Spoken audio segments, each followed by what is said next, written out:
ሰው ልጅ ያለው ትልቁ ነገር ምንድነው ካልከኝ ኢስ ፎከስ። የተሳካላቸውን ሰዎች ሄደህ ምንድነው የተሳካላችሁ ካልካቸው አዎ በአጋጣሚ ነው አይሉ እርግጠኛው። ለዚህ ነው ብዙ ጊዜ ውርስ ሲባክን ታያለህ አይደል?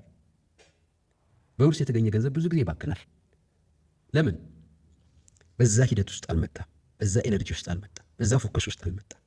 ሶ ኢዚ ማኒ ነው፣ ኢዚ ላይ የተገኘ። ነገር ግን ሰዎች በጣም ትኩረት ያደረጉበት ነገር በጣም የተመኙት ነገር ፌዝ ኤንድ ኤክስፔክቴሽን ይሆናል 100% ይሆናል። ግሮዝ ፕሮሰሱን ያሳየ መጀመሪያ የሆነ ጭላንጭል ይታያል፣ ብዥታ ነው የሚሆነው። እየቆየ ስትሄድ አንዳንዴ ግሩፕህን ትቀይራለህ፣ ሰዎች ትቀይራለህ። ያንን ስራ የሚሰሩ ያ አንተ የምትፈልገውን ነገር የሚያደርጉ ሰዎች ጋር ትቀላቀላለህ። ብዙ ፋክተሮች አሉ። ለምሳሌ አንተ ነጋዴ መሆን ፈልገህ ውሎህ ግን ከሌሎች ከሆነ አንተ ነጋዴ አትሆንም። ያ ኤነርጂ ይሰባሰባል። ከሚመስሉ ጋር ስትውል ድሪምህን ከፍ ያደርጉታል። ገባህ? አዋዋልህንም ትቀይራለህ። ስለዚህ ቶት ሰዎች አስበው አልመው ያሳካሉ። ያሳካሉ። ለምን አያሳኩም? ለመሳካት መሟላት ያለባቸው ነገሮች አሉ። ኮንሲስተንሲ ያስፈልጋል። በዛ ሐሳብ ውስጥ መቆየት ያስፈልጋል። ያንን ሐሳብህን መጠራጠር የለብህም። ከዛ ሐሳብ ተቃራኒ መናገር የለብህም። ምክንያቱም ተቃራኒ ተናገርክ ማለት አፈረስከው ማለት ነው። ሶ ይሄ ናቹራል የሆነ አርቲፊሻል አይደለም። ምንድነው? ናቹራል የሆነ የማይንድ ፓወር ነው። አሁን ምንድነው?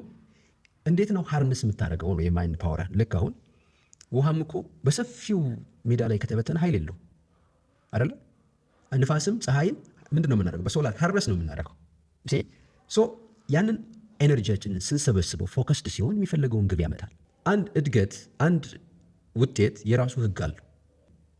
ኃይሌ ገብረስላሴ አባቱ በጣም ስለሚመስጠኝ የነሱ ታሪክ አባቱ እንዲሆን ይፈልጉት የተማረ ሰው ዶክተር ምናምን ነበረ። ኃይሌ የሚታየው ግን ሯጭ መሆን ነው። ዴይሊ ላይፉን ያንን ብንመለስ ነው ወደኋላ ብናየው ሩጫ ብቻ ነበር የሚታየው ብዬ አስዩም አደርጋለሁ። ኔስቲካ ማንኛውንም በህይወቱ ስኬታማ የሆነ ሰው ብታመጣና ምን ነበር የምታየው? ከማን ጋር ነበር የምትውለው? ምን ነበር የምታነበው? ምን ነበር የምትሰማው ብትለው he was focused። ስለዚህ ብዙ ሰዎች የማይሳካላቸው ክዊክ ፊክስ ይፈልጋሉ። ልክ ባሰቡ በወሩ ባሰቡ በሶስት ወሩ ያ ነገር እንዲሳካ። ነገር ግን የጽንስ ጊዜ አለ፣ የእድገት ጊዜ አለ፣ የውልደት ጊዜ አለ። ይህንን ስቴጅ ኦፍ ግሮዝ በየትኛውም ህግ በፕላንትም በአኒማልም በቶት አለ።